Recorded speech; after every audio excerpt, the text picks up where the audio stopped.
Livy, great to see you. Thanks for your time. Perth's a bit of a home away from home for you, isn't it?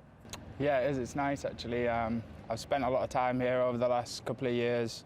And yeah, certainly walking through the gate and pretty much from landing in Perth, you just feel like you're familiar with everything. So it's always nice to come back to somewhere where you've got really good memories as well. So yeah, it's just always nice to have that sort of home feel to it. My first time at this ground, it's always been the Wacker. What's this like to play at? It is. It's a pretty special ground. It's certainly in my top three that I've played at. I love my time here playing. It's a great cricket wicket. It's a great wicket to bowl on if you've got a bit of pace, and it's a great wicket to bat on as well. So yeah, as a cricket ground, it's pretty good. It's obviously a great atmosphere when you get a few in, and I played in a few Scorchers games that the atmosphere was pretty special. So yeah, it's nice to be back here, and yeah, the lads are really looking forward to Saturday. It looks like the build-up has been very special and worthwhile. One very disappointing bit of news that came out was Rhys Topleys going to miss out. He's worked so hard. You must feel for him. Absolutely. I don't think there's anything worse, whether you're working up to a World Cup, whether it's an Olympics, whatever it is, to get injured so close to a massive tournament that you've put so much work into. And especially for Toppers over the last however many years, he's struggled with injuries a lot, and I think everybody's seen the worth that he brought to our team. He was very much something different that we haven't really got. So yeah, massive shame for Rhys. I think throughout the tournament we'll miss him, and unfortunately it's a part of professional sport, and yeah, we've got to take it on the chin, and it gives an opportunity to someone else to come in and take that role. That blip aside, how would you say the team is set? Yeah, I think it's brilliant. I think there's a lot of chat about how we're going to set up, and I think, yeah, I guess the big talking point at the moment, or certainly whatever I've seen, is who we're going to leave out, and I guess that's a great place to be. Even the likes of Harry Brook, who's come in and taken the world by storm really over the last couple of years. It's great to have that sort of talent to bring into our group, and certainly from my point of view, having travelled around the world over the last couple of years, it's always nice to sit down in a dressing room, look around and see match winners, and Stokesy being back in, yeah, just looking everyone in the eye and seeing that everybody can win a game of cricket single-handedly for England is yeah, it's a pretty special dressing room to be a part of. So yeah, like I said, it's been an exciting couple of weeks, but I think everybody's raring to go now. How flexible will you be with the batting order? I think we always are. It's something that we've done very well over the last couple of years, and it's something that everybody's sort of just become accustomed to. And yeah, it's almost like 4, 5, 6 lads have got their pads on at once, and we're very flexible. We talk about it on the bench. Everybody's involved in the discussions. There's no one man making all the decisions. Jos, if he's out, or Motti, if he's down there, we'll speak it through. We've obviously got Mo in there as well. So yeah, we just talk it through. Whoever we fancy taking someone down, or seeing who's got however many overs left and who we think is going to come on to bowl, and decide what's best for the team. And that's the real cool thing that we've got at the moment, is there's no selfishness within our group at all. There's nobody that just yeah, thinks about themselves and wants to go in. It's all about what's best for the team at that moment, and yeah, like I said, I think we'll be very, very flexible with the batting order throughout the tournament. It looks a happy place to be, a happy team, as you've just alluded to. How much does a lack of a bubble have to do with that? How nice has it been? A lot. Just having the freedom to do what you want to do. Yeah, like I missed Pakistan. I'd been away from it, and we didn't have the greatest summer. It was a difficult summer. The schedule was jam-packed, which made it very difficult for us as a team.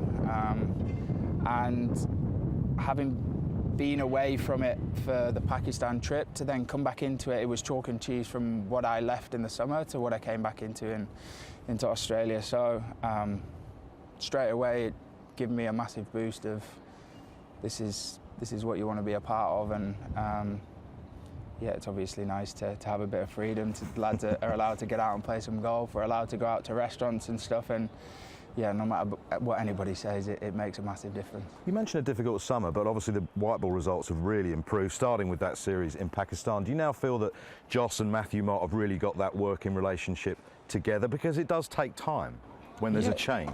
It was a time of transition.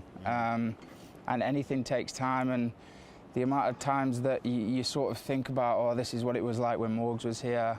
I guess the biggest thing that we've done is that, however special it was, that era is now over, and it's we've got a chance to start something new. We've got a chance to start fresh, I suppose, and I guess this is our first big moment as a group, and certainly under Jos and Matthew is our first big test. So yeah, like I said, we didn't have the greatest summer. It was the start of something new. I feel like the group's in a way better place than what it was back in the summer, and certainly the environment and the group that I've come into is a very confident group of lads that are very happy with the people around them. You've had your injury problems. Where's your game at now? Yeah, it's actually been really nice to have some time away from cricket, to be honest.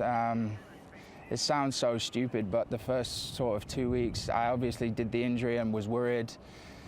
I got told it was a 12-week injury, if I can try and do a few things to get back quicker. And when I thought I had a chance to make the World Cup, I was very thankful actually of 2 or 3 weeks away from cricket to put it back down and just relax. And I went away with my family, went away for a week on holiday, and came back so fresh and almost like a new man. And sometimes you don't realise it while you're in the middle of it, but sometimes you just need a week or 10 days away from the game, and you come back like that little kid again. And yeah, for the last 2 or 3 weeks before coming out here, I was back to picking up my bat in my living room, and couldn't wait to get back playing cricket. And I guess I've had this as a goal to try and be fit. It was always going to be a push, but thankfully I'm pretty much at 95% now, and over the next couple of days I'll hopefully get up to 100% ready for selection on Saturday. So you hit another massive six the other day. It's a feature of your game.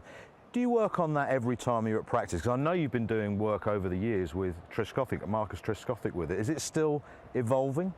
Yeah, you obviously don't do work to try and hit it out of stadiums or whatever. But you like doing it? Yeah, I was batting with Brookie, and he was like, well, this is one stadium you'll never be able to clear. I said if there was ever a chime, it was over on that on the smaller boundary. So no, it's not. It's more an entertainment thing, and I guess it's cool for crowds and stuff like that to see the ball going as far as it does. So we obviously work on our power hitting game. But I guess the power hitting aspect of it is more consistency than actual distance. It's being able to consistently hit the ball 80 metres rather than hitting the ball 100 metres once. So yeah, we do a lot of work on it. I've done a lot of work with a few coaches over the last couple of years, and it's certainly something that everybody works on. And I guess it's something that we pride ourselves on. I think if you've seen the other night in the warm-up game, even though it was a warm-up game, our 6 count compared to the opposition was chalk and cheese. And I guess it's something we pride ourselves on, and I guess the type of cricket that we're going to have to play to win this tournament, 6 hitting is a massive part of it. How much do you look at matchups? I think matchups is it's a cool word for TV. Us to blame then. Yeah, I think it's always been a thing. I think if a bowler come on and you fancied him, you've always tried to take him down, but now it's kind of been the TV buzzword over the last couple of years. But you look at an opposition attack, and there's always somebody that you'll have a great record against, or someone who you'll fancy that bowls in your area that you'll want to take down. So yeah, I guess maybe over the last couple of years that rather than just having one bowler that you've got to take down, there's maybe 2 or 3 that you're going to have to find a way to do it. And there's always going to be one bowler in an opposition team that you're going to have to take your medicine a little bit, and maybe he's not quite your man, and you've got to the best way for you to bat is at the other end and get off strike. So I guess it's always been a thing. It's just it's moved on a little bit over the last couple of years. First challenge, Afghanistan. What do you reckon? They're a very talented team. We've played a lot against their boys in franchise cricket around the world. They've probably got the #1 T20 player in the world as well. So I guess the good thing is we've come up against them a lot in franchise cricket. So we're very used to playing against the players. Not so much Afghanistan. We don't play them too much as a group, but whoever we're put in front of us, we're going to have to do our best to work out the best way to play against them. And yeah, it's our first challenge. There's no secret in the World Games anymore about players, is it? Because you play together and against each other so many times in so many different conditions. It is one of the big things actually nowadays, because I'll go into an IPL dressing room trying to tell people how to get Jos out, and 8 months down the line you're playing against them in a World Cup. So yeah, thankfully in team meetings these days I try and keep my mouth shut and just go along with it. But certainly you share dressing rooms with lads for 3 months and then play against them in a World Cup 6 months later. So yeah, there is no secrets. Everybody knows everybody. Everybody knows everybody's strengths and weaknesses, and yeah, I guess it makes it easier for us as players that you get used to these types of players around the world. Appreciate your time. Good luck. Cheers, mate.